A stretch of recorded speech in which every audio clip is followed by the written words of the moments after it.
Sobre el tema en la cual el paso a lo nuevo, el paso a lo nuevo. Y habíamos compartido en el caso de este tema es cambio, mejorar, en fin. Y hoy vamos a concluir esas 8 preguntas en las cuales tomamos del capítulo 1, 2, 3 y 4 del libro de Josué. Y rápidamente permítame recordarles esas 8 preguntas. La primera fue, ¿cómo dar ese paso a lo nuevo? Segunda pregunta, ¿cuándo darlo? Tercero, ¿quién dirigirá ese paso a lo nuevo? Cuarto, ¿hacia dónde será ese paso a lo nuevo? Quinto, ¿cómo sabremos que es el paso correcto? Sexto, ¿estamos preparados para ese paso a lo nuevo? Y las 2 últimas, para decirlo así, ¿debo dar ese paso a lo nuevo? Y octava, ¿qué enfrentaremos con ese paso a lo nuevo? Y hay otras más, pero vamos a cerrar con estas 2. Y mis amados, en lo referente a la primera, debo dar. Y cuando hablamos de deber, ¿qué entendemos por eso? ¿Qué es un deber? ¿Qué es un deber? Una obligación. Una obligación. Levanten la mano los que les gusta sentirse obligados. Así como, no tan alto, ¿no? Ahí por la mitad mejor. En mi caso por la mitad. Sí, cuando me pregunto, pastor, ¿cómo está? A la manera de Dios, aunque a veces no me gusta. Quiero decirle, Señor, pero ayúdame en esta parte. Señor, déjame recomendarte. No, Señor, de esta manera. Obligados. Y la mayoría de nosotros y de los jóvenes muchas veces se sienten obligados por los padres. ¿Sí? Y nosotros, los adultos, por decirlo así, nos sentimos obligados, pero detrás de esa obligación está la motivación, que es la que nos trae, la que nos permite superar eso. ¿Sí? Obligación más motivación.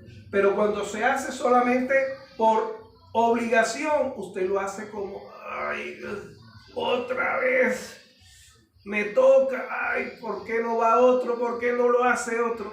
Motivación. ¿Sí? Ahora, debemos dar ese paso a lo nuevo. Bueno, la mayoría de las personas, como hemos compartido, están en su derecho de decir no, más luego o sí. Y en el corazón de Dios está la última, que es, ¿debo dar ese paso a lo nuevo? ¿Estoy obligado a darlo? ¿O qué o quién me obliga a darlo? Bueno, debemos darlo, y es la respuesta del Señor. Dios quiere que usted mejore, que usted en su condición de vida tenga mejores oportunidades. La Biblia nos habla en lo referente de el pedir y recibir, y dice que nosotros, siendo ¿qué? Malos, ¿sabéis dar buenas dádivas? Y luego hace la pregunta, ¿cuánto más nuestro Padre? Él quiere lo mejor para usted. Él quiere lo mejor para usted. Y encontramos, mis amados hermanos, que sí debemos hacerlo. Ahora, ¿quién me obliga? Bueno, humanamente, ¿quién debe obligarlo a usted? La respuesta es yo mismo. Yo mismo. Eso se llama compromiso. Si usted sabe que tiene una obligación de mejorar o de llevar a cabo algo que anteriormente no lo había hecho, como el pueblo de Israel, ¿sí? El pueblo de Israel, porque la Biblia nos dice en el capítulo 3 que leíamos hace 3 domingos atrás o 2 domingos atrás, que Dios había preparado el arca y los sacerdotes para llevar, porque ellos no habían pasado el Jordán ni tampoco habían entrado a ese lugar. Solamente los 2 espías. No habían.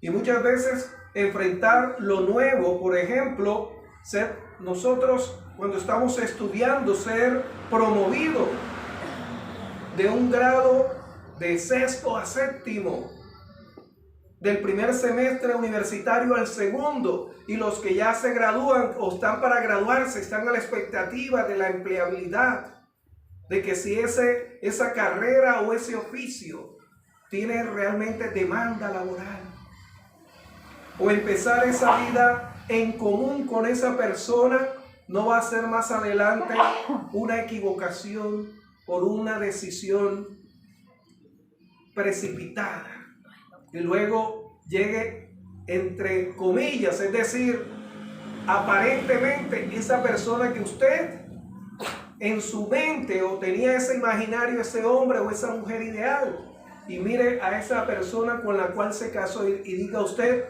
me adelanté, me equivoqué.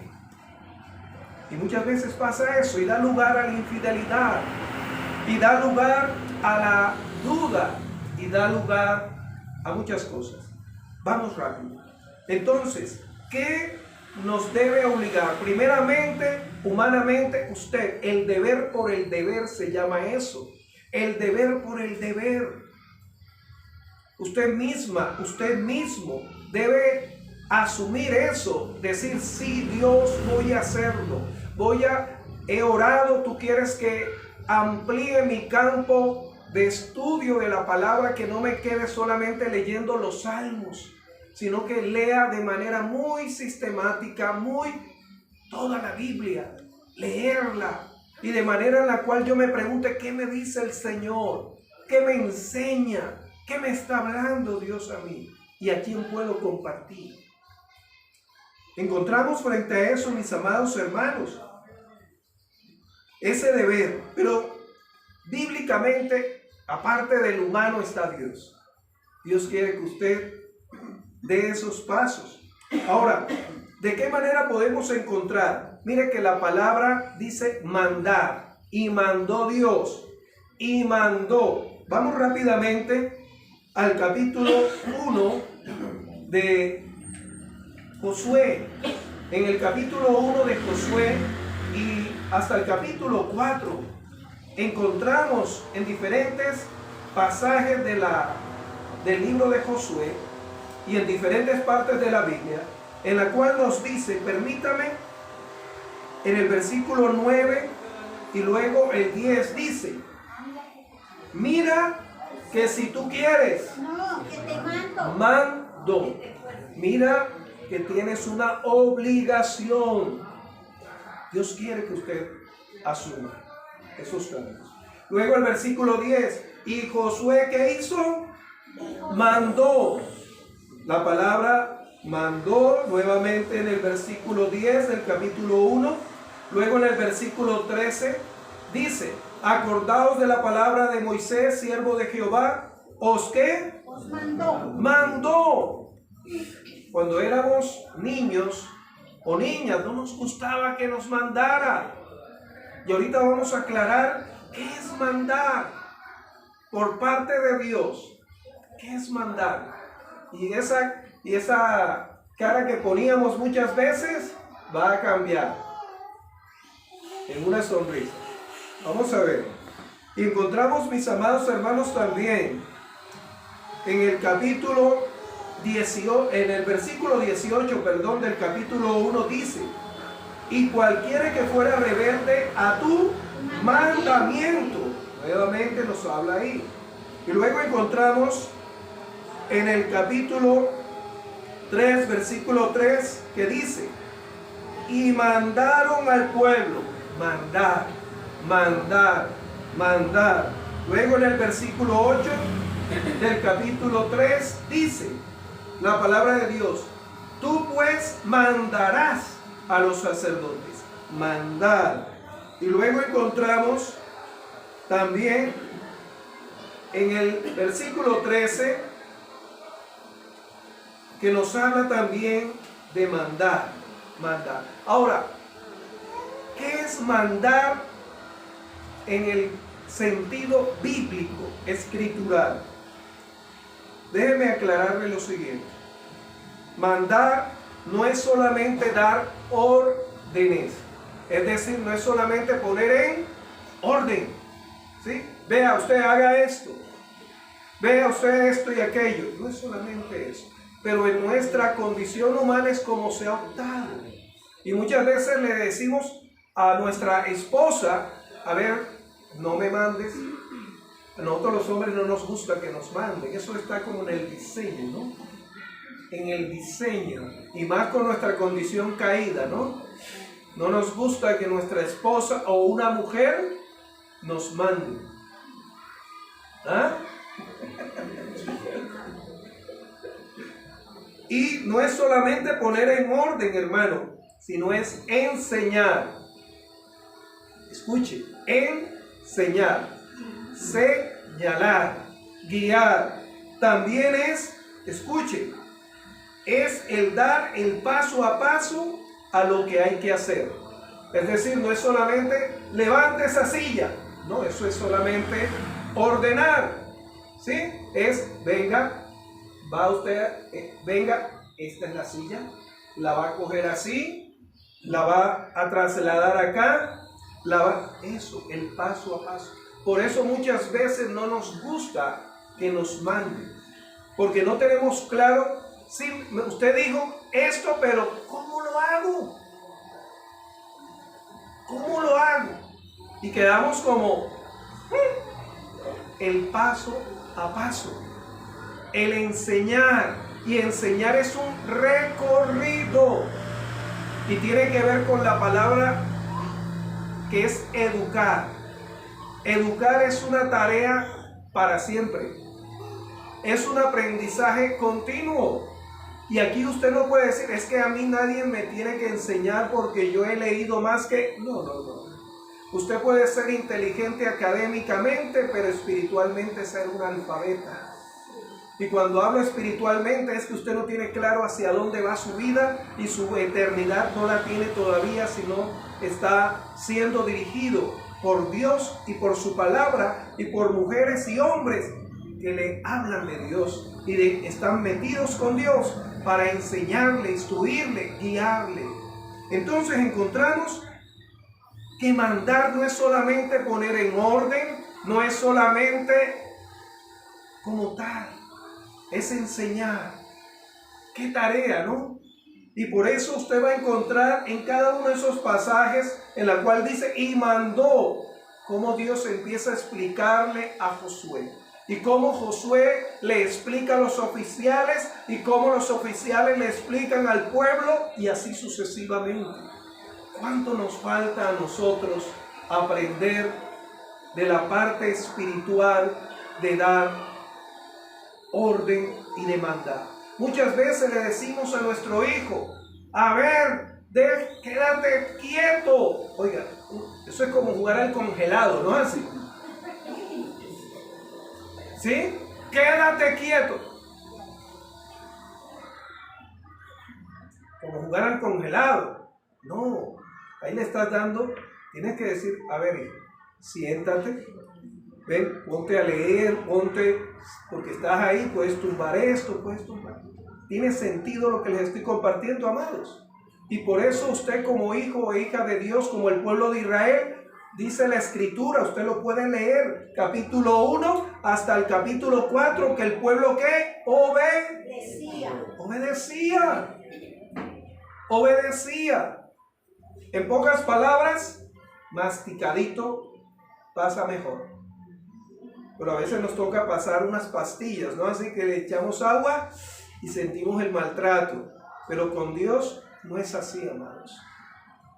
No es así. Dios nos hace entender porque Él sabe de qué manera nos va a enseñar, nos va a guiar. Amén. Amén. Entonces, mis amados hermanos, también encontramos que frente a esta pregunta, ¿debo dar ese paso? Sí, Dios nos va a guiar, Dios nos va a enseñar, nuestros líderes nos van a dar el paso a paso a través de la palabra de Dios, a través de la instrucción.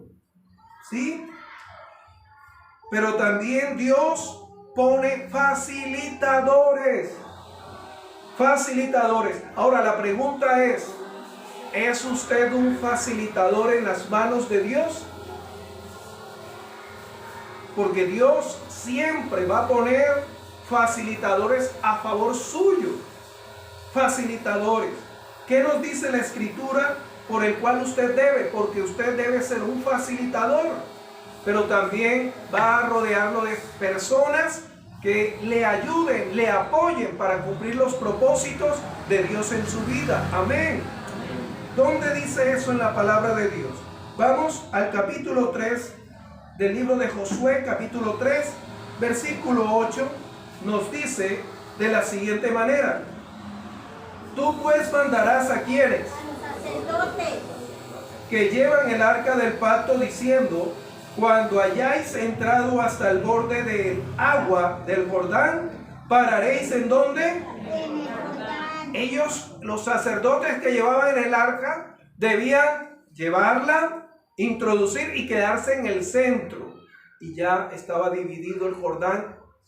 Ahí, ellos no debían ellos pasar, listo, los esperamos en la otra orilla. No, facilitadores. Quedarse en la mitad del Jordán, ¿para qué? Nos dice la respuesta para usted y para mí, versículo 13. Dice: y cuando las plantas de los pies de los sacerdotes que llevan el arca de Jehová, Señor de toda la tierra, se asienten en las aguas del Jordán, las aguas del Jordán se dividirán, porque las aguas se dividen de arriba y se detendrán en un montón. Y aconteció que cuando partió el pueblo de sus tiendas para pasar el Jordán, con los sacerdotes delante del pueblo llevando el arca del pacto, cuando los llevaban el arca, entraron en el Jordán, y los pies de los sacerdotes que llevaban el arca fueron mojados a la orilla del agua, porque el Jordán suele desbordarse por todas sus orillas todo el tiempo de la siega. Y dice el versículo 17: mas los sacerdotes que llevaban el arca del pacto de Jehová estuvieron ¿en qué? En seco, en la mitad, firmes en medio del Jordán, hasta que todo el pueblo hubo ¿qué? Pasado. Acabado de pasar el Jordán. ¿Y qué dice? Algunos se quedaron, y todo Israel pasó en seco. ¿A quién utilizó Dios para que pasaran en seco? ¿Está usted en este momento siendo un facilitador del propósito en otra persona? ¿A quién Dios ha puesto cerca de ti? Y tú le dices: no, déjame, yo puedo solo.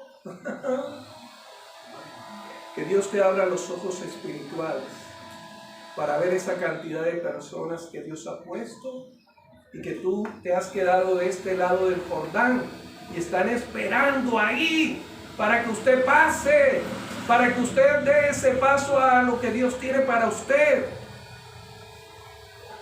Están ahí, esos facilitadores que están orando por usted, hombres y mujeres que conoces y algunos ni siquiera conocemos, y algunos los conoceremos cuando estemos con el Señor. Pero la pregunta es: ¿está usted también siendo un facilitador? ¿Se acuerda cuando el Señor, siempre Jesús dijo: ahora haz tú lo mismo? Amados, ese Dios maravilloso te ha rodeado de facilitadores. ¿A quién se te viene a la mente? ¿A quién? Ellos estarán ahí firmes hasta que usted cumpla, acuérdese, el deber de dar ese paso al cambio. Cambiar de esa empresa, cambiar ese negocio. Si Dios te está hablando de que en ese negocio Dios te ha prosperado, pero ahora quiere que cambies de ese negocio a otro en la cual Él va a rodearte de facilitadores, ¿por qué no le crees a Dios? Dios va a suministrar esos hombres y mujeres que van a estar contigo. para que pases hasta la mitad al otro lado. ¿Y qué dice la Escritura? Esto no es para algunos. ¿Esto es para quién? Dice, todo Israel pasó en seco. Es decir, si usted como facilitador debe animar hasta que esa persona logre lo que Dios ha dispuesto para él o para ella. Amén. Qué hermoso, mis amados hermanos. También encontramos, mis amados hermanos, que usted debe dar ese paso para que las personas conozcan de lo que Dios ha hecho y sigue haciendo en su vida. Usted debe dar ese paso para que muchos conozcan la obra de Dios que ha hecho en su vida. Dice el capítulo 4 de Josué, versículo 24, usted lo puede leer con calma en su casa. Dice la maravillosa palabra de Dios: para que todos los pueblos de la tierra, ¿qué? ¿Y qué van a conocer? Y para que temáis a Jehová vuestro Dios todos los días, para que seamos reverentes a Dios, y para que sus vecinos, para que las demás personas sepan la mano poderosa de Dios en su vida, en la vida mía, en la vida de nuestros hijos. Amados, frente a eso, ese es el deber que usted y yo tenemos. Es el deber. La última pregunta: ¿qué enfrentaremos? ¿Qué ha enfrentado usted cuando ha tomado decisiones de trasladarse de trabajo? Cuando ha decidido empezar una vida matrimonial, cuando ha decidido cambiar de trabajo, cuando ha decidido cambiar de carrera, cuando ha decidido empezar una relación amorosa o de amistad. ¿Qué ha enfrentado? Y encontramos rápidamente que en el caso de este pueblo les tocó enfrentar la conquista. Conquistar. Encontramos también que frente a conquistar, poseer y disfrutar, pero también celebrar la obra de Dios. Conquistar. Cuando hablamos de conquistar, llega a ser ir más allá de los límites en los cuales usted anteriormente había estado. Ir más allá. E ir más allá quiere decir que vamos a tener dudas, vamos a tener inseguridades, pero quien nos mandó a dar y quien nos está respaldando es Dios. Lo vamos a sobreponer. Rápidamente vamos a encontrar en el versículo 10 del capítulo 3 de Josué, en la cual nos dice: y añadió Josué: en esto conoceréis que el Dios viviente está en medio de ¿quién? Usted no se atreva a moverse si no está seguro o segura que Dios está con usted.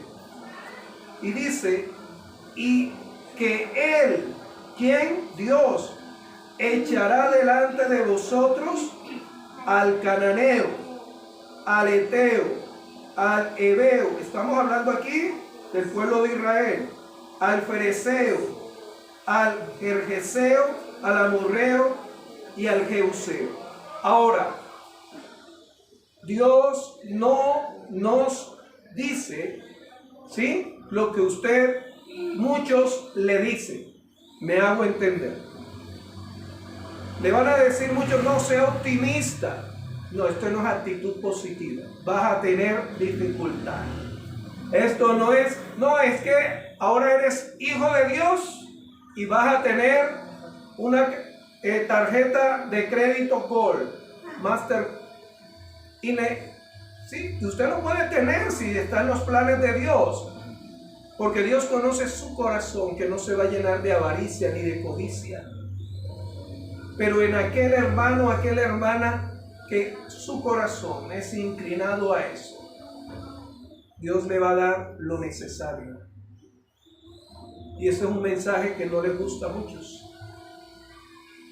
Proverbios capítulo 22. Vamos a Proverbios capítulo 22. Y muchos dirán, ese pasaje estaba en la Escritura. Pues sí, sino que eso no les gusta a muchos predicar, y con eso vamos a ir cerrando. Proverbios capítulo 22. Capítulo 22, versículo 2.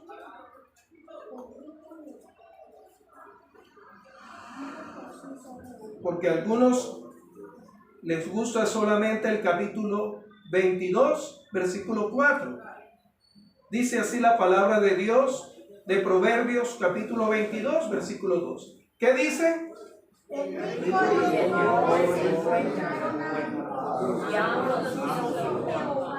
El rico, el que tiene recursos. ¿Sí?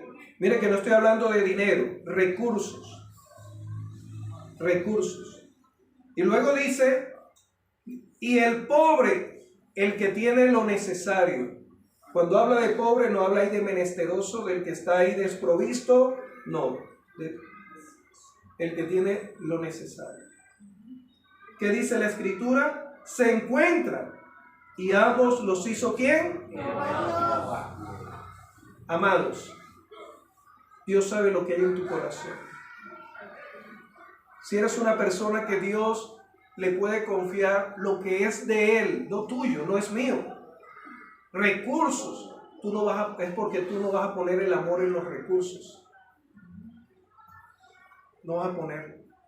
Sino saber de que viene de Él y eres mayordomo, administrador de esos recursos. Empezando por tu salud.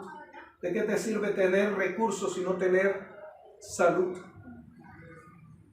¿De qué te sirve tener recursos si no reconoces que eso viene de Dios? Y luego dice que el que tiene lo necesario, sino que los economistas nos han enseñado que ser pobre es aquel que está en la condición más paupérrima. Sí, hay personas que llegan a esa condición. Pero en la iglesia dice, no puede haber ningún necesitado. En la iglesia no puede haber ningún necesitado. Debe haber provisión para los hermanos que en algún momento tengan una necesidad. Y cuando hablamos de necesitado, quiere decir aquella persona que no tiene hoy con qué comer, mis amados hermanos. O usted, volvemos a lo que nos dice que como cuerpo de Cristo, y usted, una parte de su cuerpo está enfermo, usted dice, no, que se enferme, como no se me ha enfermado la cabeza. No. Y no lo digo yo, lo dice la Biblia. Usted lo puede leer en Hechos, capítulo 2 y luego al capítulo 4, porque después encontramos lo de Ananías y Zafira, el mal uso de los recursos. Y esto no se predica, mis amados. Con toda humildad usted acérquese a ese arroz que hoy tomó con tinto y dígale a Dios gracias. Porque proveíste, porque hay algunos que ni siquiera un arroz o un tinto han tomado, pero Dios no ha faltado. Si usted comió hoy ese caldito de costilla, carnudito, dele gracias a Dios. Pero como hijo e hija de Dios, usted no puede estar hoy con ayuno forzoso. ¿Qué es ayuno forzoso? ¿Usted sabe qué es eso? A ver, hijos, hoy vamos a ayunar. Y es porque no hay nada en la nevera. No, eso no es del pueblo de Dios. Hay que suministrar y proveer, mis hermanos. La Biblia dice que no había ningún necesitado. Suministrar, amados. Suministrar. Y dice la Escritura que lo que leíamos en el caso de este pueblo, en la cual vamos a enfrentar eso. Vamos a enfrentar momentos de escasez. Para que haya provisión, debemos ver primeramente la escasez. Usted cuando abre la despensa, ¿cómo va a saber que necesita comprar aceite, leche. Si usted no ha visto la nevera, sí falta la leche, falta arroz, se está acabando. Pero nos gusta más, como nos enseñan los economistas espirituales, pero que no hablan palabras de Dios. Dios suministra, hermanos. ¿De qué manera eres facilitador también de aquellos que necesitan? Amén. Y encontramos, mis amados hermanos, que frente a ello, ¿sí?, Dios nos pone a enfrentar esas cosas para ver qué hay en nuestro corazón. Y la Biblia dice que vamos a enfrentar circunstancias como esa. A nosotros nos afecta la guerra que hay en nuestro país. A muchos hemos tenido familiares que han enfrentado y hemos enfrentado eso. Pero la Escritura nos dice que Dios nos habla de eso. Él no se guarda silencio. Mira que ahí nos dice, Dios les dijo al pueblo a quién se iban a enfrentar. Van a enfrentar a los cananeos, a los jebuseos, a los heteos, para que usted no diga, es que esto no me lo habían dicho en la iglesia. Cuídese cuando alguien coge la Escritura y toma pasajes acomodados. ¿Qué dice el versículo 4 del capítulo 22 de Proverbios? Dice, riquezas y honra y vida son la remuneración ¿de qué? De la humildad y del temor al Señor. Y eso se cumple. Eso se cumple. El orgullo es una forma de usted negar la bendición que Dios quiere para su vida. Es que yo no merezco. Ella sí merece. O Dios me ha bendecido tanto que ya yo no necesito. La humildad, mis amados hermanos, la sencillez, ¿sí?, en la cual eso no viene del diablo. Que un hermano venga y le quiera bendecir y usted se niegue. No haga eso. Acuérdese que Dios coloca ahí en la mitad del Jordán esos facilitadores para que usted haga lo mismo. Haga lo mismo. Y vamos a encontrar, ahora, en esos nombres de esos pueblos, ¿cuál colocaría usted? Y con eso voy a cerrar. ¿Qué está enfrentando usted que le impide dar ese paso hacia donde Dios lo quiere llevar? ¿Qué nombre le colocaría usted ahí? ¿El nombre de una persona? ¿De un familiar? ¿Qué nombre le colocaría? Ahora, cuando hablo de colocar nombres es porque usted sabe, porque Dios no nos oculta lo que más adelante podemos tener como obstáculo, como estorbo para avanzar. ¿Qué nombre le colocaría usted ahí? Ahora, si ya le tiene ese nombre, ¿qué debe hacer? Bueno, vamos rápidamente a lo que nos dice el capítulo. Vamos nuevamente a Josué. Y cómo el Señor entonces, frente a esos obstáculos, el Señor nos da la solución. El Señor nos dice la palabra de Dios en el capítulo 4,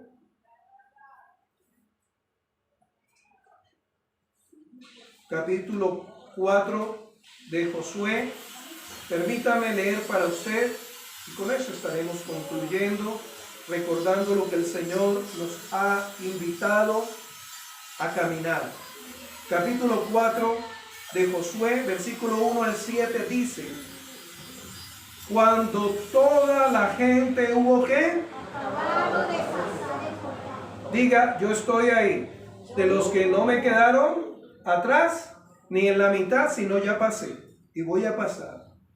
Pasar el Jordán, Jehová habló a Josué diciendo: tomad del pueblo 12 hombres, uno de cada tribu, y mandadle diciendo: tomad de aquí, de en medio del Jordán, del lugar donde están firmes los pies de los sacerdotes 12 piedras, las cuales pasaréis con vosotros, y levantadlas en el lugar donde habéis de pasar la noche. Entonces Josué llamó a los 12 hombres, a los cuales él había designado de entre los hijos de Israel, uno de cada tribu. Amén. Y les dijo Josué: pasad delante del arca de Jehová vuestro Dios a la mitad del Jordán, y cada uno de vosotros tome una piedra sobre su hombro, conforme al número de las tribus de los hijos de Israel, para que esto sea señal entre vosotros cuando vuestros enemigos cuando vuestros hijos preguntaren a sus padres mañana, diciendo: ¿qué significan estas piedras? Les responderéis que las aguas del Jordán fueron divididas delante del arca del pacto de Jehová cuando ella pasó el Jordán. Las aguas del Jordán se dividieron, y estas piedras servirán de monumento conmemorativo a los hijos de Israel para siempre.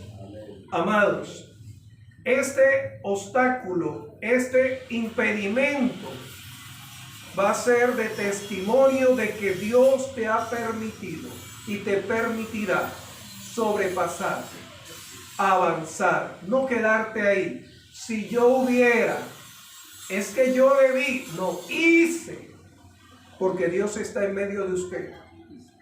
Hice ese negocio, hice ese viaje, hice esa llamada, llevé a cabo esto que Dios me ha pedido que haga. Cambié de trabajo mientras me decían: no cambie, mire que la situación de empleabilidad está difícil. Si está Dios, usted testificará, como dice ahí, como tomar esas piedras representando las 12 tribus, y recordarán que Dios ha sido fiel y seguirá siendo fiel, que Dios no se cruza de brazos frente a esa adversidad y frente a esa dificultad que estás enfrentando. Él va contigo, pero no solamente va contigo, sino que te rodea de facilitadores de los propósitos de Él para tu vida. La pregunta es: ¿estás ahora viendo a esas personas que Dios ha puesto, en las cuales muchos has evitado? O muchos has dicho: no, ahora no quiero hablar con usted. Y esa persona tocando la puerta, llamando, escucha, que viene de Dios para ti. Amén. Amén. Amados, quiero pedirle a los caballeros que se pongan de pie, a los hombres que se pongan de pie, a los hombres que se pongan de pie. Amén. Maravilloso Dios Santo de Israel, a ti alabamos, a ti engrandecemos. Señor, tú conoces, Padre Santo, a cada uno de estos varones, en los cuales, Señor, tú le has hablado a ellos como me sigues hablando a mí, de tomar decisiones radicales sobre hacia dónde tú los quieres llevar, ya sea a terminar una relación de amistad que no conviene, pero también el tomar la decisión de emprender un camino nuevo a nivel laboral, pero también, Señor, de llevar a cabo una negociación que ni siquiera ellos saben humanamente cómo hacerlo, pero tú sí sabes, y ellos deben meterse contigo y ser enseñables a través de esos facilitadores que tú vas a poner para ese varón, para este hombre, Señor, para llevar a cabo esa negociación. Señor, muchas veces para nosotros los varones el cambio nos es difícil por el diseño que tú hiciste en nosotros. Tanto así que para los que están casados, El que la esposa cambie de lugar la cama o cambie, le es difícil la convivencia. Y para algunos también que la ropa que ya no se la colocaron acá o no se la, le es difícil. Pero esto no viene de la esposa, viene de aquel que te diseñó y te conoce. Porque Dios quiere una mejor vida para ti aquí en la tierra, hombre. Quiere una mejor vida para ti. Una vida en la cual tú puedas expresar ese agradecimiento a Dios. Señor, te pido por la salud de ese varón. Sanidad, Padre, completa, Padre Santo, de la cabeza hasta la planta de los pies. Por tu nombre, no en mi nombre no hay. En tu nombre, Jesús, completa. Señor Dios, te lo suplicamos. Señor, mira, Padre Santo, Señor, oh Dios, los que han de viajar. Si eso viene de ti, Señor, los viáticos y el lugar, tú lo tendrás listo. En tu nombre, Señor, te lo pedimos. Igualmente, Señor, oh Dios, te rogamos, Señor, por los que van a entablar nuevas relaciones afectivas o mejorar en esa relación afectiva. Los ponemos en tus manos. Los que están acá presentes como los que no, Señor, tú cumplirás. En tu nombre te lo pedimos. En Cristo Jesús. Amén. Pueden sentarse, por favor.